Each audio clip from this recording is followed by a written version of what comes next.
घाटकोपर दरड दुर्घटनेमध्ये पाहिलं तर अनेक लोकांचा मृत्यू झालेला आहे। आकडेवारी देखील समोर येत आहे। आतापर्यंत 7 जणांच्या मृत्यूची आकडेवारी समोर आली। अजून रेस्क्यू चालू आहे। सर, रेस्क्यू अजून चालू आहे। NDRF टीम असेल, पोलीस प्रशासन सर्वच कामाला लागलेले आहेत। या संदर्भात आढावा कशा प्रकारे घेईल? अतिशय दुर्दैवी आणि दुर्घटना ही आहे। कंकाली डेरा असे या वस्तीचं नाव आहे आणि वरना जे काही ज्याला आपण म्हणू दगड कोसळला, माती खचली, झाड पडलं, या सगळ्यातून 7 मृत्यू दुर्दैवाने झालेले आहेत। एक आपला अजून अडकलेला आहे नागरिक, त्याला काढण्यासाठी NDRFची टीम आणि सगळे काम करत आहेत।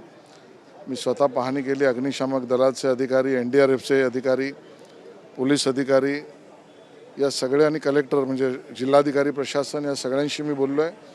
प्रयत्न चालू आहे की त्याही आपल्या एका बंधूला तिथून सुखरूप काढण्याचा प्रयत्न चालू आहे। थोड्याशा निमुळत्या गल्ल्या आहेत, त्या ठिकाणी सामान पोचणं आणि बरोबर वरनं आलेला घरंगळत आलेला दगड त्याला काढण्यासाठी आजूबाजूने काढण्याची व्यवस्था, ह्या सगळ्या गोष्टी थोडं प्रतिकूल परिस्थितीमध्ये आपले NDRFची लोक आणि महापालिकेची लोक काम करत आहेत। त्यांना अजूनचं मनुष्यबळ लागेल, अजून काही मदत लागेल, त्या सगळ्या संदर्भामध्ये जे लागेल ते देण्याच्या सूचना जिल्हाधिकाऱ्यांना मी दिलेल्या आहेत। कुटुंबियांनी टाहो फोडल्या, त्यांना कशावर मदत सरकार करणार आहे? जी मदत सरकारची अपेक्षित आहे त्या मृत झालेल्या कुटुंबांना असेल, जखमी झालेल्यांना असेल, ती महापालिका आणि राज्य शासनाच्या वतीने केली जाईल। मुख्यमंत्री सहायता निधी असेल त्या संदर्भात देखील अधिक मागणी काय करणार का?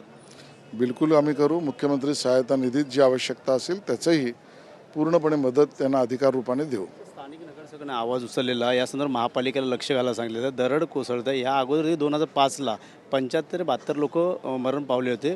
का वाटतं येणाऱ्या काळात काय नियोजन?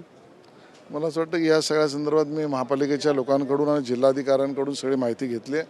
आता वेळ ही आहे की आपण एकही जीव अजूनचा जाता कामा नये, त्या वाचवण्यावर लक्ष देऊ आणि यावर परमनंट कायमस्वरूपी तोडगा या संदर्भात सर्व लोकांशी चर्चा करून, सर्व प्राधिकरणाशी चर्चा करून, स्थानिक नागरिकांशी चर्चा करून तातडीने निर्णय काढू। नाही, आता मला वाटतं पहिलं आपण जीव वाचवण्याचं काम करू। नक्कीच हे होते आशिष शेलार। त्यांनी सांगितलं की प्रथमतः जे अडकलेले आहेत त्यांना आपण जीव वाचूया। त्यामुळे येणाऱ्या काळात आता या संदर्भात जी घरं आहेत दरड कोसळणे, त्यांचं पुनर्वसन होणार का हे देखील पाहणं गरजेचं राहणार आहे। त्यामुळे अजयसह गणेश सुराट, TV9 मराठी, घाटकोपर।